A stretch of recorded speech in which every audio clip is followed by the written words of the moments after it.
एक तरफ जहां बिहार में जिस तरह से सीट शेयरिंग को लेकर पेच फंसा हुआ है, वहीं दूसरी तरफ बंगाल में अगले साल विधानसभा के चुनाव होने हैं। वहां बिहार की तरह एसआईआर पर हंगामा शुरू हो गया है। हालांकि बंगाल में एसआईआर की प्रक्रिया शुरू नहीं हुई है, लेकिन ममता बनर्जी ने इसके खिलाफत में एक ऐसा बयान दे दिया है जिस पर बीजेपी ने मोर्चा खोल दिया है। पूरी खबर देखिए इस रिपोर्ट में।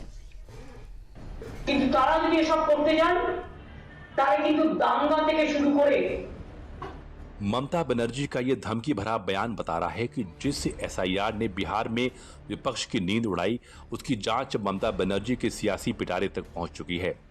ममता बनर्जी अब खुलेआम कह रही हैं कि अगर बंगाल में एसआईआर हुआ तो दंगे जैसी स्थिति हो सकती है।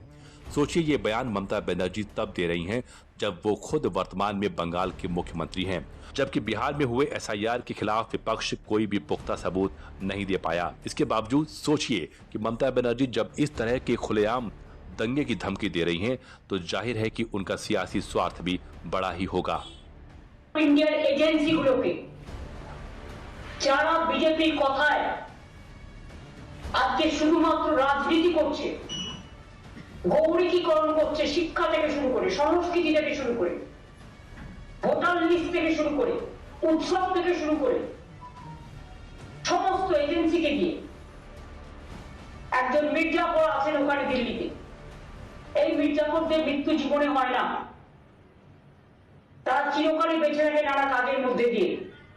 এই মির্জাপুররা মনে করেছেন তারাই শেষ কথা বলবে, কিন্তু তারা যদি এসব করতে যান তারা কিন্তু দাঙ্গা থেকে শুরু করে। पश्चिम बंगाल में एसआईआर प्रक्रिया कभी भी शुरू होने की उम्मीद है, क्योंकि 2026 में चुनाव होना है और इस प्रक्रिया ने बंगाल चुनाव के राजनीतिक लड़ाई का मंच अभी से तैयार कर दिया है।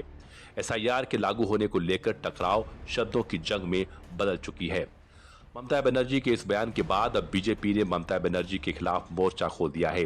पश्चिम बंगाल के नेता प्रतिपक्ष और बीजेपी नेता शुवेंदु अधिकारी ने मुख्य निर्वाचन अधिकारी से मुलाकात की और उसके बाद बड़ा बयान देते हुए दावा किया है कि बंगाल में 1 करोड़ फर्जी वोटर हैं और बंगाल में कम से कम 1 करोड़ नाम तो चला जाएगा। 13 लाख तो डेथ है, आधार कार्ड डीएक्टिवेटेड हो गया है। 16 लाख का डबल ट्रिपल एंट्री है, हम लोग तो सबमिट कर दिया। 29 लाख तो शुरू का दिन ही चला जाएगा। इसका बाद तो बांग्लादेशी मुस्लिम है, रोहिंगा है, फेक वोटर है, सब मिला के तो बिहार में 65 लाख हुआ, बंगाल में तो 1 करोड़ तो होना ही चाहिए। ममता बनर्जी के बयान के बाद बीजेपी ने उनके खिलाफ मोर्चा खोल दिया है। शुवेंदु अधिकारी ने ममता बनर्जी के खिलाफ चेतावनी और कार्रवाई की मांग करते हुए चुनाव आयोग को पत्र भी लिखा है। वहीं बीजेपी आईटी सेल प्रमुख अमित मालवीय ने भी ममता पर हमला करते हुए कहा कि उन्होंने राजनीतिक और संवैधानिक मर्यादाओं की सभी सीमाएं पार कर दी हैं।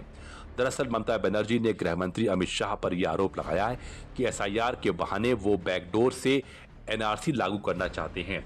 ममता के इस आरोप पर बीजेपी ने पलटवार किया है।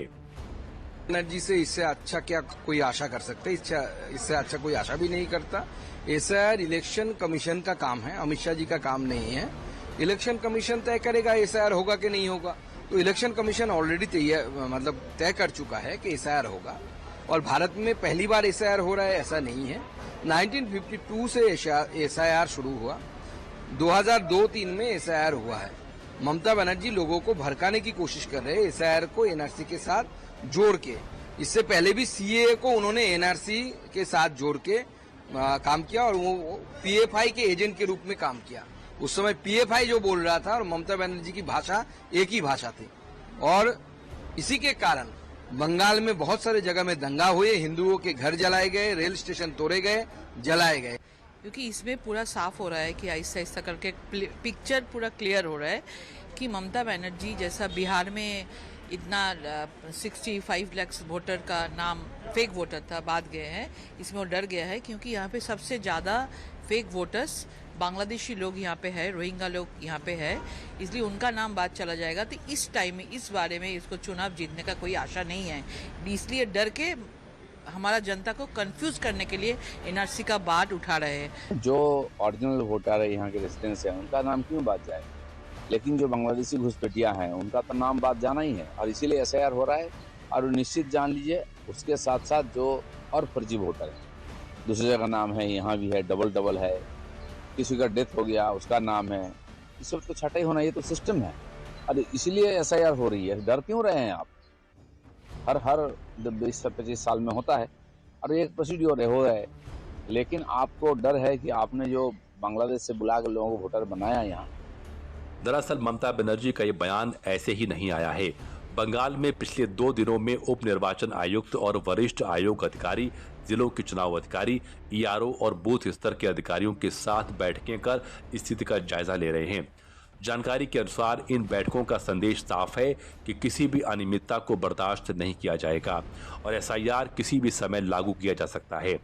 अब सवाल उठता है कि जब SIR चुनावी प्रक्रिया में और पारदर्शिता लाने के लिए हो रहा है तो ममता बनर्जी को इससे कौन सा डर सता रहा है? दरअसल ममता बनर्जी की चिंता का मुख्य कारण बंगाल का 2026 विधानसभा चुनाव है। आने वाले चुनाव में TMC और BJP के बीच कांटे की टक्कर मानी जा रही है। TMC ने 2021 में 213 सीटें जीती थीं, जिसमें मुस्लिम और गरीब वोटरों की बड़ी भूमिका थी। बंगाल में 27% से ज्यादा मुस्लिम आबादी है, जो ममता का कोर वोट बैंक माना जाता है। अब अगर बिहार मॉडल की तर्ज पर बंगाल में मतदाता सूची का SIR हुआ तो माना जा रहा है कि दस्तावेजों की कमी के कारण लाखों वोटरों के नाम हट सकते हैं। इसका प्रभाव सीमावर्ती जिलों में देखने को मिल सकता है, जहां घुसपैठ का आरोप BJP हमेशा TMC पर लगाती है। अब ममता को डर है कि यह प्रक्रिया उनके वोट बैंक को कमजोर कर BJP को फायदा पहुंचाएगी। दूसरी तरफ ममता के बयान और SIR प्रक्रिया की तैयारी के बीच ही छोटे छोटे विरोध प्रदर्शन शुरू हो गए हैं। विशेषज्ञों के अनुसार जैसे ही ममता बनर्जी की चेतावनियां और बढ़ेंगी, ये प्रदर्शन व्यापक रूप ले सकते हैं।